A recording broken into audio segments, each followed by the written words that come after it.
ఈ సైనికుడు ఏలియన్ హెల్మెట్ను ధరించి ఒక విచిత్రమైన రహస్యాన్ని కనుగొన్నాడు.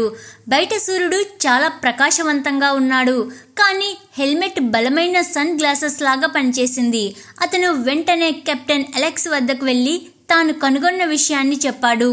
ఏలియన్ల కళ్ళు బల్లుల కళ్ళలాగా ఉన్నాయి మరియు హెల్మెట్ వారి సూర్యకాంతి నుండి రక్షించడానికి సహాయపడింది. దీని నుండి ఏలియన్లు సూర్యకాంతికి భయపడుతున్నారు అని వారు ఊహించారు. బహుశా ఈ బలహీనత వారికి యుద్ధంలో గెలవడానికి సహాయపడవచ్చు అని వారు ఊహించారు. ఇద్దరు సూర్యోదయం కోసం ఎదురు చూస్తూ ఉన్నారు. వారు ఊహించిన విధంగానే శత్రువు ఓడ వచ్చింది. వారు ప్లాన్ చేసిన విధంగానే సూర్యకాంతి ఓడను తాకినప్పుడు అది ప్రకాశవంతమైన గేర్లను ఇచ్చింది. వారు వెంటనే ఫైర్ చేశారు. కిటికీలు పగిలిపోయాయి మరియు సూర్యకాంతి ఏలియన్లను పూర్తిగా గుడ్డిగా చేసింది.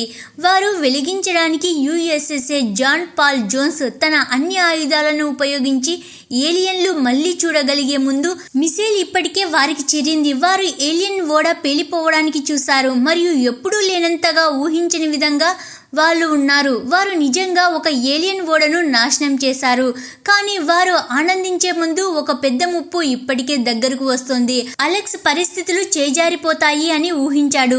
సిబ్బందికి డిస్ట్లేయర్స్ ను విడిచిపెట్టమని త్వరగా చెప్పాడు. క్లోజింగ్ గన్స్ ఫైర్ చేశాడు, కానీ ఏలియన్ ఆయుధాలపై ఎటువంటి ప్రభావం చూపలేదు.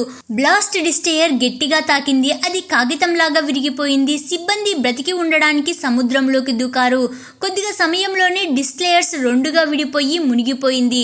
వారిలో చాలా మంది ఇంకా బ్రతికే ఉన్నారు, కానీ వారి వద్ద ఎదుర్కొనే ఆయుధాలు లేవు. అప్పుడే అలెక్స్ సమీపంలోని పాత యుద్ధ నౌక మిసౌర్సీని చూశాడు, కానీ ఒక కొత్త సమస్య ఉంది. ఆ ఓడ 70 ఏళ్ల పాత రెలిక్ మరియు యాక్టివ్ సైనికులలో ఎవరికి దాన్ని ఎలా స్టార్ట్ చేయాలో తెలీదు. ఒక వృద్ధుడు వారి వైపు నడుచుకుంటూ వచ్చాడు. వారు మిసౌర్సీ యొక్క మాజీ సిబ్బంది. నీకు ఏం కావాలి అని అడిగాడు.